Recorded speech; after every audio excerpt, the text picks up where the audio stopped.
casa es un hogar de oración. Somos CENTI, Centro Internacional de Teoterapia Integral. Un gran abrazo y que las ricas bendiciones de Dios sean sobre todos ustedes. ¿Cuál es la expresión que ustedes manifiestan cuando ven un gran milagro en sus vidas?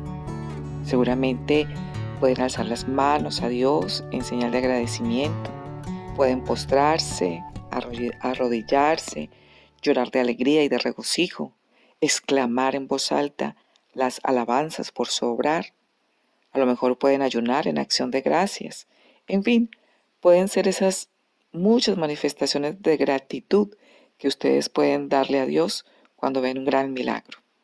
El capítulo 15 de Éxodo comienza con un cántico de alabanza que los israelitas cantaron en reconocimiento a Dios después de ese milagro tan majestuoso, luego de haber cruzado el Mar Rojo y haber sido salvados del ejército egipcio que los perseguía. Quiero que vayamos entonces a la palabra de Dios y vamos a leer los versículos del 1 al 2. Entonces cantó Moisés y los hijos de Israel este cántico a Jehová y dijeron: Cantaré yo a Jehová porque se ha magnificado grandemente. Ha echado en el mar al caballo y al jinete. Jehová es mi fortaleza y mi cántico, y ha sido mi salvación. Este es mi Dios y lo alabaré, Dios de mi Padre y lo enalteceré. Cuando el Señor nos salva, responde a nuestras oraciones. Debemos mostrar nuestro agradecimiento, no solo por buena educación, sino para tener conciencia de que el milagro no fue por casualidad, más bien fue por mérito de Dios. El reconocimiento debe ser para el Señor. Esta multitud que estaba cantando con entusiasmo es la misma que solo unas horas antes, del otro lado del Mar Rojo, estaban quejándose y protestando, expresando su deseo de regresar a Egipto. Le habían dicho a Moisés que acaso no había sepulcros en Egipto para que los sacara a morir en el desierto. Recordemos que en la primera carta de San Pablo a los Corintios, el capítulo 10, el versículo 11, el apóstol Pablo dijo: estas cosas le sucedieron como ejemplo y fueron escritas como enseñanza para nosotros, para quienes ha llegado el fin de los siglos. Ahora, usted puede preguntarse: ¿y por qué un cántico en lugar de una simple oración? Porque en un momento de gran gozo es natural que la gente irrumpa en danza y en canto. Y también es probable que ese canto estaba diseñado para ser repetido en el futuro. Y siempre es más fácil de memorizar una canción que un texto en prosa. De hecho, el texto en hebreo está escrito en futuro. No dice cantaron, sino cantarán. En Apocalipsis hay una profecía que parece confirmar esto. Cuando usted va a Apocalipsis capítulo 15, los versículos del 2 al 3, nos dice: y vi como un mar de vidrio mezclado con fuego, y los que habían alcanzado la victoria sobre la bestia, y sobre su imagen, y sobre su marca, y sobre el número de su nombre, en pie sobre el mar de vidrio, teniendo las arpas de Dios, y cantan el cántico de Moisés, siervo de Dios, y el cántico del Cordero, diciendo: grandes y maravillosas son tus obras, Señor Dios Todopoderoso. Justos y verdaderos son tus caminos, Rey de los santos. Apocalipsis habla de dos cantos, el de Moisés y el del Cordero. Quienes lo cantan son los que salieron victoriosos de la tribulación, de los sellos y las trompetas, y cantan antes que las copas de la ira sean derramadas. El cántico de Moisés podría referirse al que encontramos en Éxodo capítulo 15, pero también hay otra opción en Deuteronomio 32. Este fue el cántico que Dios le encargó a Moisés que escribiera antes de morir, como una advertencia al pueblo de Israel. Cuando vamos a Deuteronomio capítulo 31, los versículos del 19 al 22, ahora pues escribióse este cántico y enséñalo a los hijos de Israel. de Israel. Ponlo en boca de ellos para que este cántico me sea por testigo contra los hijos de Israel. Porque yo les introduciré en la tierra que juré a sus padres, la cual fluye leche y miel. Y comerán y se saciarán y engordarán y se volverán a dioses ajenos y les servirán, y me enojarán e invalidarán mi pacto cuando les vinieren muchos males y angustias. Entonces este cántico responderá en su cara como testigo, pues será recordado por la boca de sus descendientes, porque yo conozco lo que se proponen de antemano, antes que los introduzca en la tierra que juré darles. Y Moisés escribió este cántico aquel día y lo enseñó a los hijos de Israel. En las Escrituras encontramos la canción de Débora y Barak, incluida en el libro de los jueces. El rey David compuso muchas de ellas y las cantó. Pueden encontrarse en el libro de los Salmos y son de gran bendición. Incluso el profeta Jeremías tenía una canción, aunque frecuentemente expresada con penas y lamentos. Y otros profetas también cantaron canciones que quedaron registradas por todo el Antiguo Testamento.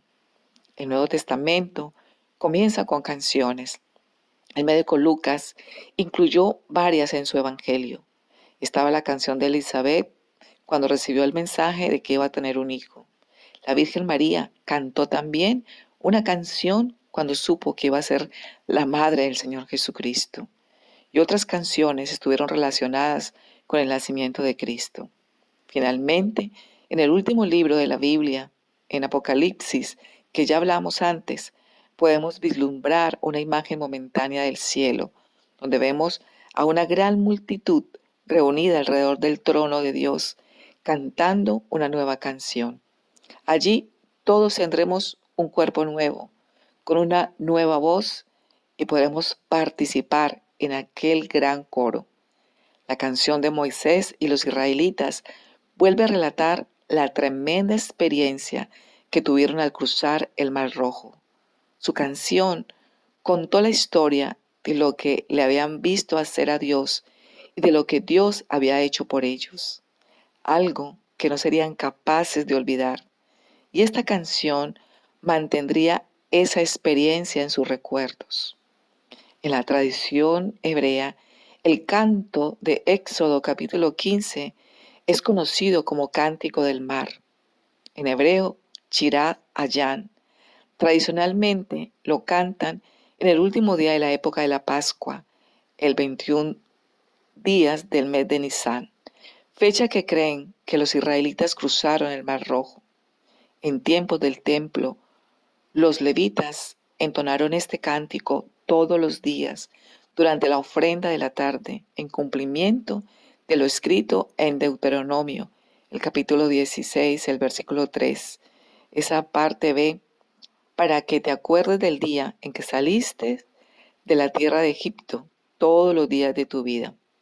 Así que es muy importante en nuestros tiempos de alabanza a Dios el que usemos canciones de alabanza.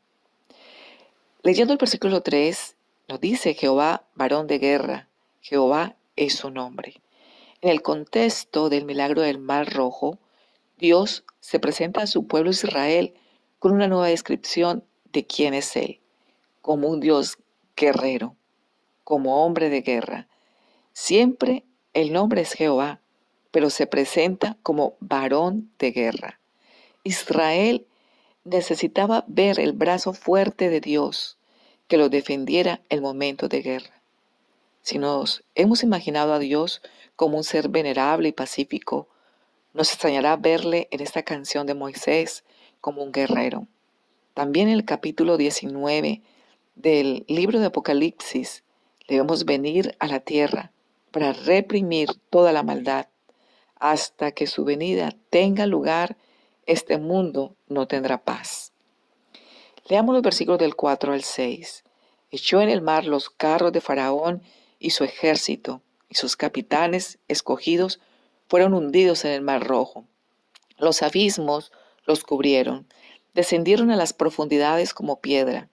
Tu diestra, oh Jehová, ha sido magnificada en poder. Tu diestra, oh Jehová, ha quebrantado al enemigo. En esa batalla, los egipcios se presentaron con carros de guerra y espadas, pero el arma que Dios utilizó para derrotar al enemigo fueron las aguas del mar. Este pueblo celebraba de esta forma su liberación porque Egipto y los egipcios representaron para ellos a los poderes de este mundo, la esclavitud, su desesperanza e impotencia, pero ahora habían sido redimidos y ese tema constituía la esencia de su canción. El versículo 8 al 10 nos dice, al soplo de tu aliento se amontonaron las aguas, se juntaron las corrientes como un montón, los abismos se cuajaron en medio del mar. El enemigo dijo, perseguiré, apresaré, repartiré despojos, mi alma se saciará de ellos, sacaré mi espada, lo destruirá mi mano. Soplaste con tu viento, los cubrió el mar, se hundieron como plomo en las impetuosas aguas. La gloria de ese triunfo era solo para Dios. Con esta señal, el Señor muestra lo que hará con aquellos que se levanten en su contra y sus planes, como nos lo dice en el versículo 7. Los israelitas debían conocer que Dios es varón de guerra, no solo en relación a los egipcios, sino sobre todo por los pueblos que debían conquistar en el futuro, cuando llegaran a la tierra de Canaán. Hasta ese momento, los israelitas tenían temor de Faraón, pero ese día quedó enterrado en el mar el poderío del rey. Israel necesitaba saber que no hay nadie como Dios. Leamos los versículos del 11 al 13. ¿Quién como tú, oh Jehová, entre los dioses? ¿Quién como tú, magnífico en santidad, terrible en maravillosas hazañas, hacedor de prodigios? Extendiste tu diestra, la tierra los tragó, condujiste en tu misericordia a este pueblo que redimiste, lo llevaste con tu poder a tu santa morada. Y la lección del Mar Rojo no solo fue para Egipto, sino para todos los pueblos en derredor. Los versículos 14 al 16, lo oirán los pueblos y temblarán, se apoderará dolor de la tierra de los filisteos.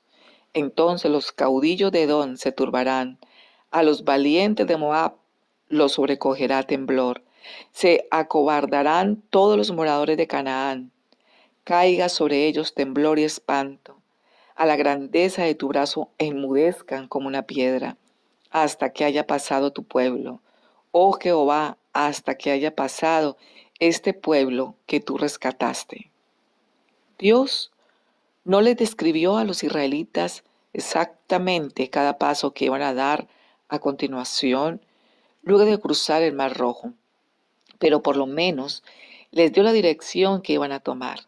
Estaban dejando Egipto atrás y Dios les reveló que los llevaría a la tierra prometida, la tierra que el Señor prometió a Abraham que le daría a sus hijos. Los israelitas eran los descendientes que heredarían la tierra. Los versículos del 17 al 18 nos dice, tú los introducirás y los plantarás en el monte de tu heredad, en el lugar de tu morada que tú has preparado, oh Jehová, en el santuario que tus manos, oh Jehová, han afirmado. Jehová reinará eternamente y para siempre. Por lo general, Dios no revela todos los pasos de nuestro futuro, nos muestra la meta, pero deja un poco de misterio sobre los pasos y las paradas. Y esto lo hace para que le busquemos y dependamos de Él. Si supiéramos el futuro, ya no le preguntaríamos nada, sino que seguiría cada quien con su plan, al igual que los israelitas. Nosotros debemos ir por el camino de la vida, tomados de la mano de Dios. Pablo describe el paso de los israelitas por el Mar Rojo como un bautismo. En el primero libro de Corintios, el capítulo 10, los versículos del 1 al 2. Mas no quiero, hermanos, que ignoréis que nuestros padres todos estuvieron bajo la nube, y todos pasaron a través del mar, y todos en Moisés fueron bautizados en la nube y en el mar. Así como uno deja enterrado al viejo hombre en las aguas del bautismo, también Israel dejó su vieja vida en el Mar Rojo. Ahora, no solo Israel salió de Egipto, sino que Egipto salió del corazón de los israelitas. De esta forma, el pueblo de Dios comenzaba oficialmente una nueva vida separada de Egipto, que representa el mundo. Y ahora, el relato nos presenta a una mujer de la cual no habíamos oído desde el nacimiento de Moisés. Se trata de Miriam, la hermana de Moisés y Aarón. Leamos los versículos del 20 al 21. Y María la profetisa, hermana de Aarón, tomó un pandero en su mano, y todas las mujeres salieron en pos de ella con panderos y danza. Y María les respondía: Cantad a Jehová, porque en extremo se ha engrandecido. Ha echado en el mar al caballo y al jinete. Esta es, pues, la conclusión de esta canción de alabanza y gratitud a Dios por su liberación. Luego del milagro del Mar Rojo y el cántico de Moisés en agradecimiento por la salvación de Dios, los israelitas siguieron su camino. Pero recordemos que los israelitas no se fueron por el camino más corto ni el más fácil. Más bien, Dios los guió a través del desierto con el fin de enseñarles lecciones importantes antes de entrar a la tierra prometida. La primera prueba en el desierto también tenía que ver con agua, pero potable. El versículo 22: E hizo Moisés que partiese Israel del Mar Rojo, y salieron al desierto de Shur, y anduvieron 3 días por el desierto sin hallar agua. Los israelitas entraron en el desierto de Shur, que significa pared. Los israelitas se toparon con una pared simbólica. El problema con el desierto es que no hay agua, lo cual es indispensable para vivir. El agua que traían desde Egipto estaba escaseando, y sin duda el pueblo estaba ansioso de encontrar un lugar donde llenar sus jarrones y cantimploras. Egipto había sido para ellos una tierra de abundancia, con mucha agua, pero apenas cruzaron el Mar Rojo, se encontraron en circunstancias totalmente diferentes. Ya no disponían más de agua. Las cisternas y depósitos de Egipto no estaban a su disposición y no podían encontrar fuentes de agua para sobrevivir. Creo que esta es la experiencia de cada hijo de Dios que ha pasado por la experiencia de recibir al Señor en su vida y tener una nueva vida. Después de recibir la salvación, el creyente descubre que las cisternas de Egipto, en este caso, símbolo del mundo, no satisfacen en absoluto. En este periodo de tiempo, el alma tiene sed. De esa época habla el apóstol Pablo en su carta a los Filipenses, en el capítulo 3, el versículo 7, cuando dice: Pero todo lo que para mí era ganancia, lo he estimado como pérdida por amor de Cristo. Entonces, el apóstol Pablo reveló una gran sed, un gran anhelo, cuando dijo en el mismo capítulo, en el versículo 10, que deseaba conocerle a Él, el poder de su resurrección y la participación en sus padecimientos, llegando a ser como Él en su muerte. Esta es la experiencia del Hijo de Dios después de haber sido redimido, después de que ha sido salvado. Siempre hay un viaje por el desierto. Le surge la sed, pero las cisternas de Egipto simplemente ya no le satisfacían más. Pero del agua viva nos habla el Evangelio de Juan, en el capítulo 7, el versículo 37, cuando nos dice: si alguno tiene sed, que venga a mí y beba. Estar sedientos y no encontrar agua fue la primera experiencia de aquel pueblo. Pero después pasaron por otra experiencia que no fue mucho mejor. Leamos los versículos del 23 al 26, que finalmente llegaron a un lugar donde había agua, pero no era lo que esperaban. El versículo 23 dice: y llegaron a Mara, y no pudieron beber las aguas de Mara, porque eran amargas. Por eso le pusieron el nombre de Mara, que significa amargo. O sea, que su segunda experiencia del otro lado del mar fue encontrar las aguas amargas de Mara. Después de 3 días de viaje por el desierto, estaban sedientos, y al probar el agua, resulta que era amarga y no apta para beber. Recordemos que los israelitas eran ya un pueblo redimido, liberado, y aquel lugar, Mara, estaba precisamente en el camino por el que Dios les había guiado. Él había dispuesto que pasaran por allí con un propósito. El oasis de Mara forma parte de la experiencia cristiana normal. Cuando un cristiano pasa por una experiencia amarga, la considera como un evento misterioso e incomprensible. Muchos dicen, ¿por qué tenía que sucederme esto a mí? Hay cosas que le pueden pasar a los cristianos que de pronto no son fáciles de asimilar. Pero no piense que Dios le está castigando, les está formando y preparando para algo mejor. Justo en el camino de cada creyente hay un lugar como Mara. Dios lo ha permitido así, para que pasemos por allí. Sabemos que en la vida nos enfrentamos con muchas frustraciones, con decepciones y penas. Nuestros planes pueden deshacerse como las piezas de un rompecabezas. Todos tenemos que transitar por dicho lugar de aguas amargas. No podemos evitarlo desviándonos, ni dando un rodeo, ni saltando sobre él, ni cavando un túnel para pasar por debajo. ¿Qué iban a hacer los israelitas sin agua potable en medio del desierto? Bueno, esto fue lo que le preguntaron a Moisés en el versículo 24. Entonces el pueblo murmuró contra Moisés y dijo, ¿qué hemos de beber? Imagínense ustedes, los israelitas ya en la otra orilla del mar habían pasado por esa gran experiencia de alabanza al haber cantado como pueblo redimido la canción de Moisés. Podemos esperar que a partir de aquellos momentos las asperezas del camino de sus vidas hubieran desaparecido y su existencia se pareciera a un lecho de rosas y que no tendrían que enfrentar más dificultades, sin nubes en el cielo, sin espinas en su sendero, ni un suspiro de tristeza por parte de alguno. Pero viajaron durante 3 días por el desierto. ¿Y qué sucedió? Que tuvieron sed.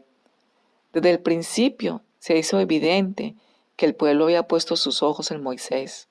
Él era como un padre a quien los israelitas buscaban para resolver sus problemas. En esta etapa podría considerarse normal esta tendencia del pueblo. Israel era como un bebé que demanda leche de su madre, sin importar las circunstancias. Moisés se comportó como un padre y buscó la solución, pero como no había solución humana, él sabía que debía buscar a Dios para resolver el problema. ¿Y qué hizo Moisés? Bueno, Moisés clamó y el Señor respondió en el versículo 25. Y Moisés clamó a Jehová y Jehová le mostró un árbol y lo echó en las aguas y las aguas se endulzaron. Allí les dio estatutos y ordenanzas y allí los probó. ¿Y qué se hizo para endulzar aquellas aguas amargas? Bueno, se nos dice que arrojó un árbol al agua y esa se convirtió en agua dulce. El árbol tiene un significado simbólico en la Biblia. En el libro de Deuteronomio, el capítulo 21, el versículo 23 nos dice, el colgado es maldito de Dios. Y en la carta a los Gálatas, el capítulo 3, el versículo 13 nos dice, maldito todo el que cuelga de un madero. Jesús murió colgado de un madero, de un leño, y es exactamente aquella cruz la que convierte las experiencias amargas de la vida en momentos dulces. Él probó la muerte por cada ser humano y le quitó a la muerte su aguijón. Decía el apóstol Pablo en su primera carta a los Corintios, el capítulo 15, el versículo 55, ¿dónde está, oh muerte, tu victoria? ¿Dónde, oh sepulcro, tu victoria? Es pues la cruz de Cristo la que convierte las experiencias de la vida, al pasar por Mara, en dulces experiencias. No hay duda que la muerte del Señor trajo salvación y nos endulzó la vida, porque estábamos condenados a muerte. Al endulzar las aguas amargas, Dios enseña al pueblo de Israel que los mandamientos pueden transformar una vida amarga en una dulce y placentera. como dice la palabra de Dios en el Salmo 119, el versículo 103, cuán dulces son a mi paladar tus palabras, más que la miel a mi boca. Los israelitas caminaban en dirección al monte Sinaí, donde Dios le dijo a Moisés que allí les entregaría sus mandamientos. La parada en Mara era una forma de preparar el corazón de los israelitas para comenzar a apreciar la ley de Dios como algo dulce y bueno para ellos. Leamos el versículo 26, y dijo: Si oyeres atentamente la voz de Jehová tu Dios, e hicieres lo recto delante de sus ojos, y dieres oído a sus mandamientos, y guardares todos sus estatutos, ninguna enfermedad de las que envía a los egipcios te enviaré a ti, porque yo soy Jehová, tu sanador. Acá el Señor se presentó como Jehová Rafa, el Señor, tu sanador. El Señor relaciona la obediencia a los mandamientos con la sanidad. Luego de la elección en Mara, el Señor los llevó a un oasis, a unas fuentes de agua. Desde el versículo 27, y llegaron a Elim, donde había 12 fuentes de aguas y 70 palmeras, y acamparon allí junto a las aguas. Elim fue el lugar de las bendiciones abundantes y de la fertilidad, de las palmeras y las fuentes de agua. Después de la amargura de Mara, Dios condujo a su pueblo a Elim. Recordemos las palabras del Salmo 30, el versículo 5, cuando nos dice que el llanto puede durar toda la noche, pero a la mañana vendrá el grito de alegría. El apóstol Pedro estaba encerrado en la celda, pero el ángel le abriría la puerta. Pablo y Silas fueron azotados a medianoche, pero un terremoto los liberó de la prisión. Siempre hay un lugar como Mara en la senda del peregrino, pero también hay otro lugar como Elim. Recordemos que el patriarca José pasó por esa experiencia, y Moisés, Elías, el rey David y tantos otros famosos y desconocidos a lo largo de la historia. Junto a cada Mara hay un Elim, que sea el Espíritu Santo quien les lleve a depositar sus esperanzas en Dios. Les invito para que le demos gracias a Dios en este día. Oremos. Padre amoroso y bueno, gracias por tu maravillosa palabra. Cuán dulce es a nuestro paladar, más que la miel a nuestra boca. Tu palabra es perfecta, que convierte el alma. El testimonio de Dios es fiel, que hace sabio al sencillo. Los mandamientos tuyos son rectos, que alegran el corazón. El precepto de Jehová es puro, que alumbra nuestros ojos. El temor de Jehová es limpio, que permanece para siempre. Tus juicios son verdad, todos justos. Deseables son más que el oro y más que mucho oro afinado, y dulces más que la miel y la que destila del panal. Gracias porque a pesar de los momentos amargos que podamos tener en nuestra vida, tú siempre estás allí para enseñarnos tus grandes propósitos, para llevarnos por esas fuentes de aguas dulces que calman y sacian nuestra sed. Dios, permite, Padre de los cielos, que al pasar por Mara, Señor, podamos aprender esas grandes lecciones, importantes lecciones que tienes para nuestra vida. Padre, sabemos que tú puedes hacer que el sol salga para justos e injustos. Tú eres el que disipa toda oscuridad en nuestra vida y la llena de tu luz. Que en cada prueba y dificultad nos muestras tu gloria. Que después de cada tempestad viene la calma, Señor, y que tu mano nos guiará siempre por esos caminos de rectitud. Te alabamos y te bendecimos y te damos muchísimas gracias en el bendito nombre de Cristo Jesús. Amén. Somos Senti. No te olvides de suscribirte a nuestro canal Gilberto Quiseno, darle like, compartir y activar la campanita de notificaciones para que no te pierdas ninguno de nuestros contenidos. Y búscanos en Instagram como Un Hogar de Oración y en Facebook como Senti Nicaragua. Conéctate más con nosotros.